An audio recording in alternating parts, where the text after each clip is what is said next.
ಹಿಂದೂ ಜೋಡಿ ಮದುವೆಗೆ ಅಡ್ಡಿಪಡಿಸಿದ ಮಳೆ, ವೇದಿಕೆ ಬಿಟ್ಟುಕೊಟ್ಟ ಮುಸ್ಲಿಂ ಜೋಡಿ. ಎಲ್ಲರೂ ಅದ್ಧೂರಿಯಾಗಿ ಮದುವೆಯಾಗಬೇಕೆಂದು ಬಯಸುವುದು ಸಹಜ. ಹೀಗಾಗಿ ಮದುವೆಗೆ ಜೋರಾಗಿ ತಯಾರಿ ಮಾಡುತ್ತಾರೆ. ಹೀಗಿರುವಾಗ ಮದುವೆ ದಿನ ಮಳೆ ಏನಾದರೂ ಬಂದರೆ ಮಳೆಗೆ ಇಡೀ ಶಾಪ ಆಗುತ್ತಾ ಅದೇಗೋ ಮದುವೆ ಮಾಡಿ ಮುಗಿಸುತ್ತಿದೆ.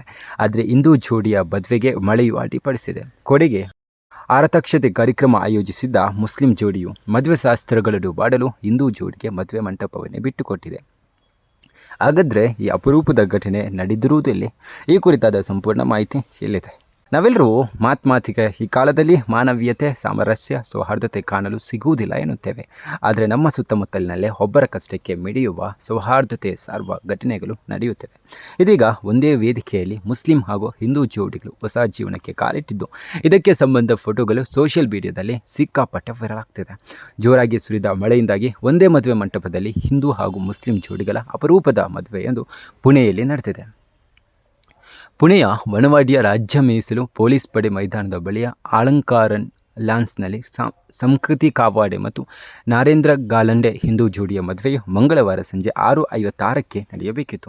ಆದರೆ ಸಂಜೆಯ ವೇಳೆಯಲ್ಲಿ ಭಾರೀ ಮಳೆ ಸುರಿದಿದ್ದು ಮದುವೆಗೆ ಅಡ್ಡಿಯಾಗಿದೆ. ಮುಂದೇನು ಮಾಡಬೇಕೆಂದು ತೋಚದೆ ಒಂದು ಕ್ಷಣ ವಧು ವರನ ಕಡೆಯವರು ಕಂಗಾಲಾಗಿದ್ದಾರೆ. ಹೀಗಿರುವಾಗ ಅಲ್ಲೇ ಪಕ್ಕದ ಸಭಾಂಗಣವೊಂದರಲ್ಲಿ ಮುಸ್ಲಿಂ ಜೋಡಿ ವಲೀಮಾ ಕಾರ್ಯಕ್ರಮ ನಡೆಯುತ್ತಿತ್ತು.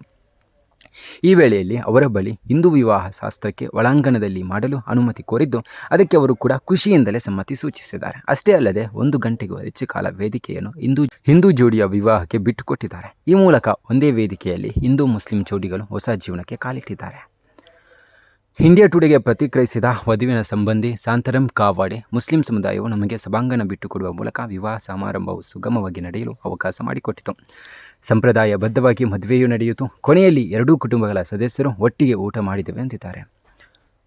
ವಧುವಿನ ತಂದೆ ಚೇತನ್ ಕಾವಾಡೆ ಈ ಬಗ್ಗೆ ಪ್ರತಿಕ್ರಿಯಿಸಿದ್ದು, ಮಳೆ ಬಂದು ಏನು ಮಾಡಬೇಕೆಂದು ತಿಳಿಯದ ವೇಳೆಯಲ್ಲಿ ಕಾಜಿ ಕುಟುಂಬವು ನಮ್ಮ ಮಗಳ ಮದುವೆಗೆ ಸ್ಥಳಾವಕಾಶ ಮಾಡಿಕೊಟ್ಟಿದ್ದಾರೆ. ಜಾತಿ ಮತ್ತು ಧರ್ಮ ಎಲ್ಲವನ್ನೂ ಮೀರಿ ಎರಡೂ ಜೋಡಿಗಳು ಒಂದೇ ವೇದಿಕೆಯಲ್ಲಿ ವೈವಾಹಿಕ ಜೀವನಕ್ಕೆ ಕಾಲಿಟ್ಟಿದ್ದಾರೆ.